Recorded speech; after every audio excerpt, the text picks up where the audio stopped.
আমরা একটা যুদ্ধ অবস্থায় আছি। চলতি বছরের ডিসেম্বর থেকে আগামী বছরের জুনের মধ্যে দেশে ত্রয়োদশ সংসদ নির্বাচন অনুষ্ঠিত হবে। আমরা একটা ন্যায্যতার ভিত্তিতে গঠিত একটি বৈষম্যমুক্ত গণতান্ত্রিক বাংলাদেশ নির্মাণের স্বপ্ন দেখছি। আমরা দ্বিতীয় বাংলাদেশ গঠন করার স্বপ্ন দেখছি। কখনো যেন পুলিশ বাহিনীকে দলীয় বাহিনী বা অন্যায় কাজে ব্যবহার না করা যায়, তার জন্য একটা সুষ্ঠু ও নিরপেক্ষ নির্বাচন অত্যন্ত জরুরি। আপনারা জানেন, ইতিমধ্যে জাতির উদ্দেশ্যে দিয়ে একাধিক ভাষণে আমি বলেছি, চলতি বছরের ডিসেম্বর থেকে আগামী বছরের জুনের মধ্যে দেশে ত্রয়োদশ সংসদ নির্বাচন অনুষ্ঠিত হবে। সেই নির্বাচন যেন সুষ্ঠু ও শান্তিপূর্ণ উপায়ে অনুষ্ঠিত হয়, সেজন্য পুলিশ সদস্যদের ভূমিকা খুবই গুরুত্বপূর্ণ। নির্বাচনে সকল প্রতিদ্বন্দ্বী প্রার্থীর প্রতি সমান আচরণ ও ভোটাররা যাতে নির্ভয়ে নির্বিঘ্নে নিজেদের ভোটাধিকার প্রয়োগ করতে পারে, সেই পরিবেশ নিশ্চিত করা আপনাদের এবং আমাদের সর্বোচ্চ দায়িত্ব।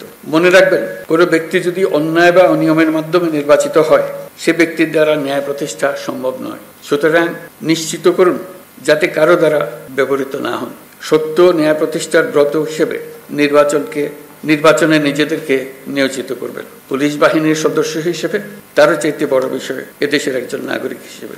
ভবিষ্যতে কখনো যেন পুলিশ বাহিনীকে দলীয় বাহিনী বা অন্যায় কাজে ব্যবহার না করা যায়, তার জন্য একটা সুষ্ঠু ও নিরপেক্ষ নির্বাচন অত্যন্ত জরুরি। ওয়ালটন আবারও মিলিয়নিয়ার অফারে ওয়ালটন ফ্রিজ কিনে আপনিও হয়ে যেতে পারেন মিলিয়নিয়ার। নির্বাচনের আগের সময়টা অনেক কঠিন সময়। আপনাদের সজাগ দৃষ্টি রাখতে হবে, পরাজিত শক্তি যেন কোনোভাবেই দেশকে অস্থিতিশীল না করতে পারে। আমি আগেও বলেছি, আবারও আপনাদেরকে নিয়ে স্মরণ করিয়ে দিচ্ছি সবাইকে, আমরা একটা যুদ্ধ অবস্থায় আছি। অশুভ চক্র আমাদের স্বপ্নকে, আমাদের ঐক্যকে ভেঙে দিতে সব শক্তি নিয়ে চেষ্টা করছে এবং চেষ্টা আরো কঠোরতর করবে। একে প্রতিহত করার জন্য আপনাদেরকে সবসময় সতর্ক থাকতে হবে, জাতিকে রক্ষা করার জন্য। বর্তমান অন্তর্বর্তীকালীন সরকার দায়িত্ব নেওয়ার পর থেকে আমরা ন্যায্য অন্যায্য আন্দোলনে মানুষকে রাস্তায় নেমে আসতে দেখেছি। এসব পরিস্থিতিতে আপনারা ধৈর্যের পরিচয় দিয়েছেন। আশা করি একই রকম ধৈর্যের পরিচয় দিয়ে আগামী দিনগুলোতে আপনারা কাজ করে যাবেন। পুলিশ জনগণের বন্ধু, পুলিশ বাহিনীকে সেই ইমেজ প্রতিষ্ঠা করতে হবে। এটা কঠিন হলেও এটাই ন্যায্য, এটাই আমাদের করতে হবে। প্রথমবারের মতো এবার পুলিশ সপ্তাহের ধর্মীয় নেতা, সাংবাদিক ও বিভিন্ন সম্প্রদায়ের নেতাদের সঙ্গে বৈঠক অনুষ্ঠিত হবে বলে আমি জানতে পারলাম। এই বৈঠকে পুলিশের উপর জনসাধারণের প্রত্যাশা নিয়ে আলোচনা হবে। আমার প্রত্যাশা হলো এটি যেন চলমান থাকে। প্রতি বছর পুলিশ সপ্তাহে যেন এই ধরনের বৈঠক অনুষ্ঠিত হয়, আর যেন পুলিশ সপ্তাহের জন্য অপেক্ষাও করতে না হয়। সুযোগ পেলে এই ধরনের বৈঠক দরকার, তাতে পরস্পরের বোঝাবুঝিটা পরিষ্কার হয়ে যায়। আমরা একটা ন্যায্যতার ভিত্তিতে গঠিত একটি বৈষম্যমুক্ত গণতান্ত্রিক বাংলাদেশ নির্মাণের স্বপ্ন দেখছি।